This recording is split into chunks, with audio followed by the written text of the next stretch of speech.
નમસ્કાર, Tata Ace EV પસંદ કરવા બદલ તમારો આભાર. આ ટ્યુટોરિયલમાં તમારી ટાટા એસ ઈવી માટે તમારી પોતાની લોડ બોડી કેવી રીતે બનાવશો તેના વિશે તમને માર્ગદર્શન આપીશું, કેમ કે આના અનેક ફાયદાઓ છે, જેમ કે જરૂરિયાત મુજબ તૈયાર કરવી, કરકસર અને જરૂરિયાત મુજબની વિશેષતાઓ સાથે તમે અનુપાલન અને બ્રાન્ડિંગની તકોને પણ સુનિશ્ચિત કરી શકો છો. તો આવો શરૂ કરીએ. સુરક્ષા સર્વોપરી છે, એટલે આ સંપૂર્ણ પ્રક્રિયા દરમિયાન ઉત્પાદકની માર્ગદર્શિકાનું હર હંમેશ પાલન કરો. સૌથી પહેલા સુનિશ્ચિત કરો કે તમારી ટાટા એસ ઈવી પર્યાપ્ત રીતે તૈયાર કરવામાં આવી હોય, તો ઓછામાં ઓછા 40-50% ચાર્જ હોય તે ચકાસી લો. આ માહિતી તમે ઇન્સ્ટ્રુમેન્ટ ક્લસ્ટરમાં SOC ડિસ્પ્લે પર મેળવી શકો છો. જો તમે લાંબા સમય સુધી સ્ટોરેજ માટે વિચારી રહ્યા હો તો આપવામાં આવેલા નિર્દેશોનું પાલન કરો. ઇગ્નિશન કી કાઢવાનું ભૂલશો નહીં. તમારી ટાટા એસ ઈવીને પાર્કિંગ બ્રેક લીવર લગાડીને તેની જગ્યાએ સલામત રાખો.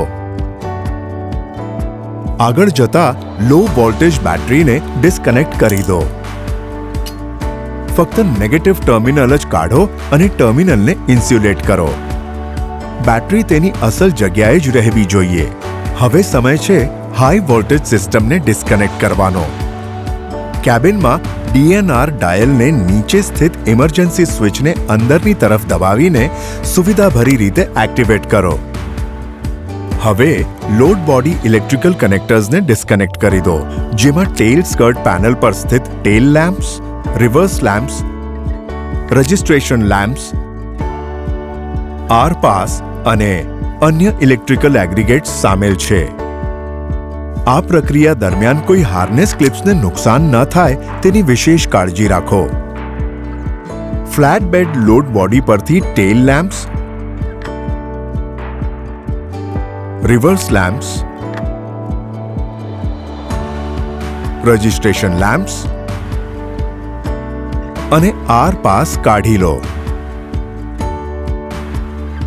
ચાર્જિંગ પોર્ટ કવરની પહોંચ મેળવવા ચાર્જિંગ પોર્ટ કવર ફ્લેપ ખોલી નાખો. બધા જ નિશાન કરેલ સ્ક્રૂ જેની સંખ્યા 7 છે અને ક્લિપ્સ જેની સંખ્યા 4 છે તે કાઢી નાખો. હવે સમય છે વાહન પરથી ફ્લેટ બેડ લોડ બોડી કાઢી લેવાનો. માઉન્ટિંગ નટ્સ જેની સંખ્યા 10 છે તેને ફ્રેમ પર ઢીલા કરી દો અને ફ્લેટ બેડ લોડ બોડી કાળજીપૂર્વક કાઢી લો. એક વાતની વિશેષ કાળજી રાખો કે કોઈ પણ કમ્પોનન્ટને નુકસાન ન થાય, જેમ કે HV અને LV હાર્નેસીસ, કુલન્ટ હોઝેસ, HV કમ્પોનન્ટ્સ અને પૂરતી જગ્યા બનાવી રાખો. બોડી બિલ્ડિંગ અને કન્ટેનર અસેમ્બલી ફ્લેટ બેડ પર અલગ અલગ કરવા જોઈએ. વેલ્ડિંગ અને અસેમ્બલી અલગ અલગ જગ્યાએ કરવા જોઈએ, નહીં કે ટાટા એસ ઈવી પર. એકવાર બોડી બિલ્ડિંગ અથવા કન્ટેનર અસેમ્બલી પૂરું થયા પછી હવે સમય છે તેને ચેસી પર ફરીથી અસેમ્બલ કરવાનો. નટ્સને ભલામણ કરાયેલ ટોર્ક વેલ્યુ સાથે બદલી લો. યાદ રાખો, વાહન પર કોઈ જ વેલ્ડિંગ કાર્ય કરશો નહીં. કન્ટેનર પર tail lamps, reverse lamps, registration lamps અને આર પાસ અસેમ્બલ કરી દો અને બધા જ ઇલેક્ટ્રિકલ કનેક્શન્સ યોગ્ય રીતે જોડો. આ જ પગલાં ઉલટા ક્રમમાં અનુસરીને ચાર્જિંગ પોર્ટ કવર ફરીથી જોડો. જો જરૂર જણાય તો ફેબ્રિકેટેડ કન્ટેનરના પાછલા ટેલ ડોર અપર્ચર પર હાઈ માઉન્ટ સ્ટોપ લેમ્પનો ઉપયોગ કરો અને કન્ટેનર લેમ્પને તેના હાર્નેસ સાથે કનેક્ટ કરો. વધુ સારી કામગીરી માટે તમે વિન્ડ ડિફ્લેક્ટર લગાડી શકો છો.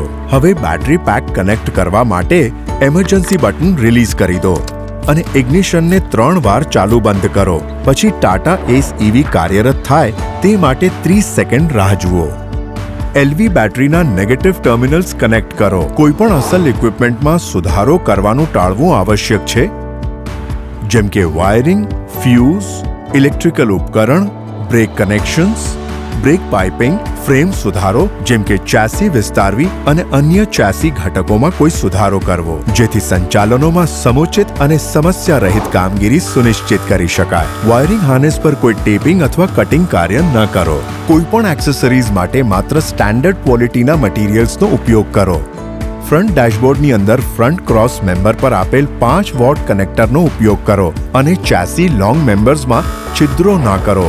અથવા ચેસી ફ્રેમ અને લોંગ મેમ્બરને વિસ્તારશો નહીં. તમારી ટાટા એસ ઈવીનો ઉપયોગ તમે વ્યાપક શ્રેણીના વપરાશો માટે કરી શકો, જેમ કે ઈ-કોમર્સ, એલપીજી, ટુ વ્હીલર પરિવહન, દૂધ પરિવહન, હાઈ-ડેક, ટિપર વપરાશ માટે એસિડિક પાણી અને હાઈ પ્રેશર જેટ્સથી સુરક્ષિત રાખવા માટે બેટરી પેક ઉપર એપ્લિકેશન સબફ્રેમ સાથે કૃપા કરી પ્રોટેક્શન કવરનો ઉપયોગ કરો. બોડી બિલ્ડર્સે ટાટા એસ ઈવી ચેસી પર કોઈ પણ એપ્લિકેશન માઉન્ટ કરવા સાથે આપેલ ડાયમેન્શન્સનું પાલન કરવું જોઈએ. કન્ટેનર અથવા બોડી ફેબ્રિકેશન પછી ફરીથી અસેમ્બલ કરતી વખતે માઉન્ટિંગ પેડ્સ યોગ્ય રીતે સમાંતર હોય તે સુનિશ્ચિત કરો. આ સ્ટેપ્સ અને માર્ગદર્શિકાઓનું પાલન કરીને તમારી ટાટા એસ ઈવી માટે તમે પોતાની લોડ બોડી સફળતાપૂર્વક બનાવી શકો છો. હંમેશા સુરક્ષા સુનિશ્ચિત કરો અને ઉત્પાદકોના સૂચનોનું પાલન કરો. Happy building.